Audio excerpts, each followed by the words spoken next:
பாவம், விபச்சாரம் பெரிய பாவம், வட்டி பெரிய பாவம், ஹராமான வியாபாரம் செய்வது பெரிய பாவம், அநீதம் செய்வது பெரிய பாவம், சொத்துக்களை சூறையாடுவது பெரிய பாவம், கொலை செய்வது பெரிய பாவம். ஒரு மனிதனுடைய ஏட்டில் நீங்கள் சொன்ன எல்லா பாவங்களையும் வரையறுத்து தொழுகை இல்லை என்ற ஒரே பாவத்தை மட்டும் நீங்கள் முன்னால் வையுங்கள். இந்த பாவங்களுக்கு எல்லாம் முன்னால் இந்த பாவம் தான் மிகைக்கும் எல்லாவற்றையும் விட.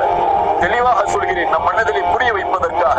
நீங்கள் விபச்சாரம் செய்வதை விட, நீங்கள் கொலை செய்வதை விட, நீங்கள் திருடுவதை விட, நீங்கள் அநீதம் செய்வதை விட, நீங்கள் பிறரை ஏமாற்றுவதை விட இந்த உலகத்திலே அல்லாஹ்வால் பாவமாக கருதப்படுகின்ற மிகப்பெரிய பாவம் அஸ்ஸலாத், தொழுகை விடுவது, தொழுகையை தவற விடுவது, தொழுகையில் பொதுமொக்காக இருப்பது.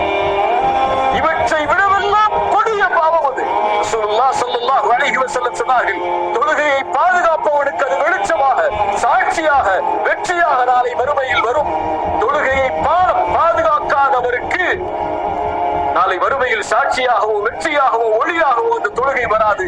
நாளை மறுமையில் அவன் ஃபிரௌனோடு, காரூனோடு, உமைய் இப்னு கலஃப் போன்ற கொடிய முனாஃபிக்குகளோடு எழுப்பப்படுவான்.